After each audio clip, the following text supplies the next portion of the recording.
नमस्कार दोस्तों, इस वीडियो में आपका हार्दिक स्वागत है। आज हम श्री ओंकारेश्वर ज्योतिर्लिंग की उत्पत्ति के विषय में जानेंगे। शिव पुराण के अनुसार भारत भूमि पर 12 विभिन्न स्थानों में ज्योतिपिंड गिरने से धरती पर प्रकाश फैल गया। इन्हें ही सनातन धर्म में 12 ज्योतिर्लिंग की संज्ञा प्रदान की गई। इन ज्योतिर्लिंगों के स्तुति हमारे शास्त्रों में इस प्रकार वर्णित है। सौराष्ट्रे सोमनाथं च प्रेशैले मल्लिकार्जुनम् उज्जयिनां महाकाल मोंकारं अमलेश्वरं परल्यां वैद्यनाथं च डाकिन्यां भीमशंकरं सेतुबन्धे तो रामेशं नागेशं दारुकावने वाराणस्यां तो विश्वेशं त्र्यम्बकं गौतमीतटे हिमालये तो केदारं घृष्णेशं च शिवालये एतानि ज्योतिर्लिङ्गानि सायं प्रातः पठे नरः सप्तजन्म कृतं पापं अस्मरणेन विनश्यति। जो मनुष्य प्रतिदिन प्रातः काल और संध्या के समय इन 12 ज्योतिर्लिंगों का नाम लेता है, उसके 7 जन्मों का किया हुआ पाप इन लिंगों के स्मरण मात्र से मिट जाता है। प्रे ओंकारेश्वर ज्योतिर्लिंग मध्य प्रदेश में पवित्र नर्मदा नदी के तट पर स्थित है। इस स्थान पर नर्मदा के 2 धाराओं में बट जाने के कारण बीच में एक टापू सा बन गया है। इस टापू को मांधाता पर्वत या शिवपुरी कहते हैं।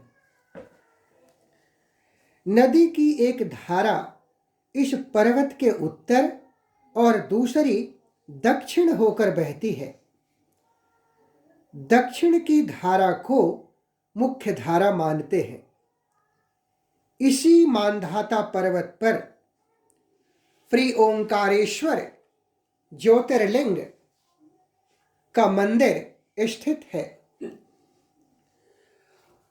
हमारे पूर्वज महाराज मांधाता ने इसी पर्वत पर अपनी तपस्या से पंचानन भगवान शिव को प्रसन्न किया था। इसी कारण इस पर्वत को मांधाता पर्वत कहते हैं। इस ज्योतिर्लिंग मंदिर के भीतर 2 कोठरियों से होकर जाना पड़ता है। भीतर अंधेरा होने के कारण यहाँ निरंतर प्रकाश जलता रहता है। ओंकारेश्वर लिंग मानव निर्मित नहीं है, स्वयं प्रकृति ने इसका निर्माण किया है। इसके चारों ओर हमेशा जल भरा रहता है। संपूर्ण मांधाता पर्वत ही भगवान शिव का रूप माना जाता है। इसी कारण इसे शिवपुरी भी कहते हैं। इसकी परिक्रमा कल्याणकारी मानी गई है। कार्तिक पूर्णिमा के दिन यहाँ बहुत भारी मेला लगता है। यहाँ लोग बाबा को चने की दाल चढ़ाते हैं। रात्रि के समय बाबा की आरती का कार्यक्रम बड़ी भव्यता के साथ संपन्न होता है। भक्तों को इसका दर्शन अवश्य करना चाहिए। इस ओंकारेश्वर ज्योतिर्लिंग के दो स्वरूप हैं। दूसरे को फ्रे ममलेश्वर के नाम से जाना जाता है। यह नर्मदा के दक्षिण तट पर फ्री ओंकारेश्वर से थोड़ी दूर हटकर है। पृथक होते हुए भी दोनों की गणना एक ही में की जाती है। लिंग के दो स्वरूप होने की कथा पुराण कुछ इस प्रकार कहते हैं। एक बार विंध्य पर्वत ने पार्थिव अर्चना के साथ बाबा की 6 मास तक कठिन उपासना की। उनकी इस उपासना से प्रसन्न होकर बाबा ने उनको दर्शन दिया और विंध्य की मनोकामना पूर्ण की। इस अवसर पर बाबा के दर्शन हेतु अनेक ऋषि मुनि वहां पधारे। उनकी प्रार्थना पर भगवान शूलपाणि ने अपने ओंकारेश्वर लिंग के 2 भाग किए। एक का नाम ओंकारेश्वर और दूसरे का नाम अमलेश्वर पड़ा।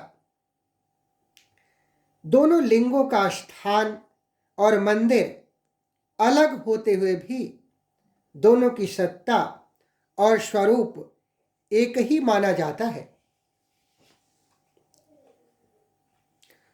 शिव पुराण में इस ज्योतिर्लिंग की महिमा का वर्णन विस्तार से किया गया है।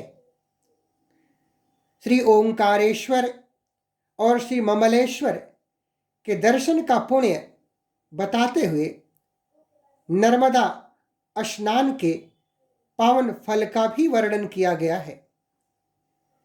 प्रत्येक मनुष्य को इस क्षेत्र की यात्रा अवश्य ही करनी चाहिए। लौकिक पारलौकिक दोनों प्रकार के उत्तम फलों की प्राप्ति श्री ओंकारेश्वर की कृपा से सहज ही हो जाती है और धर्म, अर्थ, काम, मोक्ष के सभी साधन सरलता से सुलभ हो जाते हैं। अंततः सर्वेश्वर महादेव के परम धाम की प्राप्ति होती है। जो लोग सच्चे समर्पण के साथ इस परम पावन भूखंड की यात्रा करते हैं, उनको बाबा की कृपा तत्काल प्राप्त होती है। ओम कर्पूर गौरम करुणावतारम संसार सारम भुजगेन्द्रहारम सदा वसन्तं हृदयारविन्दे भवं भवानी सहितं नमामि।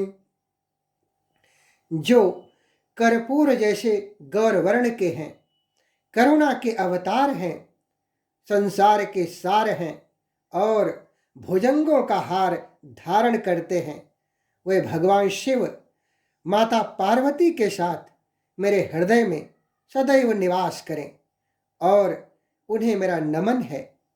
यदि वीडियो पसंद आए तो इसे लाइक व शेयर करें। दोस्तों, भक्ति सरोवर अपनी संस्कृति और अपने अतीत से जुड़ने का मार्ग है, अतः इस चैनल को सब्सक्राइब करके अपना अमूल्य समर्थन प्रदान करें। धन्यवाद।